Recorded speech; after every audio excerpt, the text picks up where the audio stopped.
भवद्विदा भागवतास्तीर्थ भूता स्वयं विभो तीर्थे कुर्वन्ति तीर्थानि स्वान्तस्थे न गदाभ्रता। वैसे तो चाचा जी एक बात जो देखी जाए कि आप जैसे महापुरुष अगर कहीं चले जाएं, जो तीर्थ भी है ना वो भी महातीर्थ बन जाते हैं। मानो किसी भी तीर्थ में आपका प्रवेश हुआ तो उस तीर्थ की जो है महिमा वैसे भी बहुत बढ़ जाती है, क्योंकि आपके हृदय में तो साक्षात ठाकुर जी विराजमान रहते हैं। भगवान आपके जो है स्वांतस्थे न गदाभ्रता, तो वो गदाधारी जो भगवान नारायण हैं वो तो आपके हृदय में अंतस्थ में विराजते हैं। तो इसलिए आपने तो जिस तीर्थ में भी गए होंगे उस तीर्थ को भी पावन तीर्थ बना दिया होगा, ऐसा हमें लगता है। अपिनः सुरदस्तात बांधवः कृष्ण देवता दृष्टा श्रुता वा यदवः स्वपुर्याम सुखमासते। और युधिष्ठिर महाराज जी भी पूछते हैं कि अपिनः सुरदस्तात, देखो हमारे जो अपने सुरद हैं भगवान कृष्ण, कैसे कि हमारी जो एक वो नगरी है द्वारिका, आप तो घूमते घूमते द्वारिका भी तो गए होंगे, तो द्वारिका में हमारे जो बंधु बांधव हैं यादव जन, उनके जो प्रिय हैं और हम सब के भी प्रिय कृष्ण देवता, वो कृष्ण कन्हैया से भी तो आप मिले होंगे। क्या वो ठीक है, कुशल मंगल हैं? और दृष्टा श्रुता वा यदवः स्वपुर्याम सुखमासते, क्या अपनी पुरी में वो सुखपूर्वक से तो रहते हैं ना।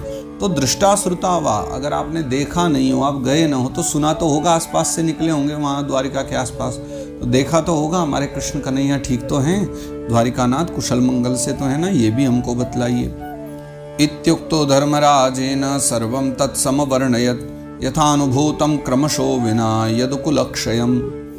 तो इस प्रकार धर्मराज युधिष्ठिर ने जब विविध प्रश्न किए तो सर्वं तत्समवर्णयत्, विदुर जी महाराज ने वो सबका सब वैसे वैसे बतला दिया, क्रम से जैसे जैसे उन्होंने पूछा था। तो द्वारका के विषय में या भगवान कृष्ण की कुशल क्षेम के पूछे विषय में या विविध तीर्थों के बारे में जो जो भी उन्होंने पूछा था धर्मराज ने, विदुर जी ने सब कुछ बता दिया। लेकिन यथानुभूतम क्रमशो, जो जो भी हुआ था ना मार्ग में, जैसे जैसे गए, जो जो लीला घटित हुई क्रमशः सब बता दिया, लेकिन बिना यदुकुल क्षयम, यदुकुल के क्षय की जो बात है, यानी यदुकुल का जो विनाश हुआ था, उस यदुकुल के विनाश की कथा को उन्होंने नहीं गाया, क्योंकि वो जानते थे इस कथा को सुन के इनके हृदय को बड़ी ठेस पहुंच सकती है। इस कारण से उन्होंने उस बात को हृदय में रख लिया।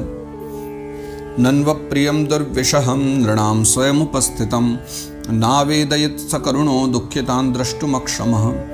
विदुर जी महाराज है ना, अक्षम है उनको दुखी देखने में, वो पांडवों को दुखी नहीं देख सकते। द्रष्टुम अक्षमः, उन्हें दुखितान द्रष्टुम, उन्हें दुखी देखने में बिल्कुल अक्षम है, यानी उनमें इतनी सामर्थ्य नहीं है कि वो पांडवों को दुखी देख सकें। उनको सुखी करने के लिए कुछ भी प्रयास कर सकते हैं, इसलिए नावेदयत सकरुणो, उन करुणावान विदुर जी ने उनको कुछ भी नहीं बताया उस यदुवंश के विनाश के बारे में।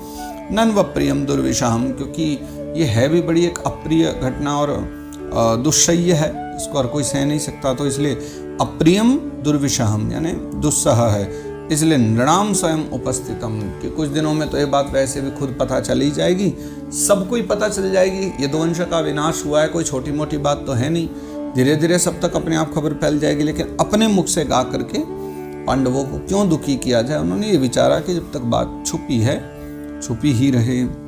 कौंचित कालमथावात्सीत् सत्कृतो देववत् सुखम भ्रातृज्येष्ठस्य श्रेयस्कृत सर्वेषां प्रीतिमावहन्। फिर जो पांडवजन हैं वो भी उनकी सेवा करने लगे। कुछ काल के लिए विदुर जी वहीं रुक गए और पांडव उनकी सेवा कर रहे हैं। देववत् सुखम, जैसे देवताओं की सेवा पूजा की जाती है, देवताओं के समान विदुर जी की सभी पांडवों ने पूजा करी, सेवा करी। और भ्रातृज्येष्ठस्य श्रेयस्कृत, श्रेयस्कृत मतलब कल्याण करने की भावना से कुछ अच्छा हित का विचार करके कुछ दिनों के लिए जो है विदुर जी धृतराष्ट्र के पास रुके।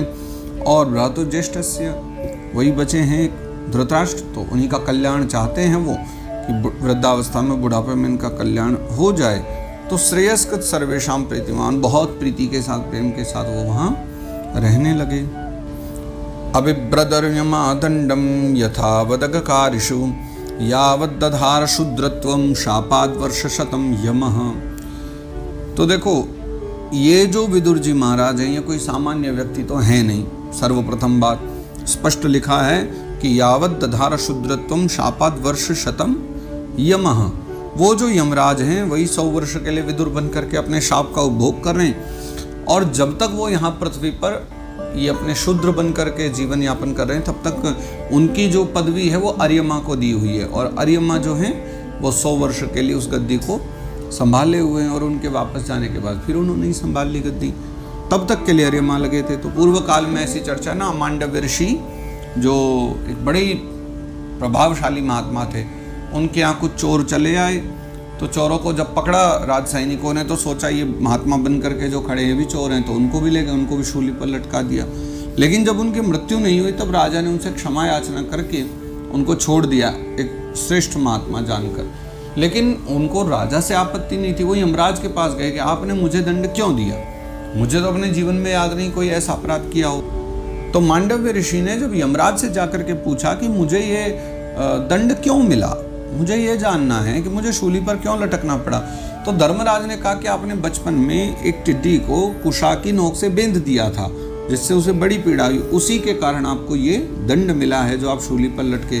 तब क्रोध में भरे हुए मांडव्य ऋषि ने श्राप दिया कि मैंने वो सब बाल्यावस्था में किया था, और बाल्यावस्था में किया हुआ पाप तो स्मरण भी नहीं रहता। बच्चों के द्वारा किए हुए जो अपराध बोध हैं उनको अपराध में नहीं गिना जा सकता, क्योंकि उन्हें ज्ञान नहीं होता।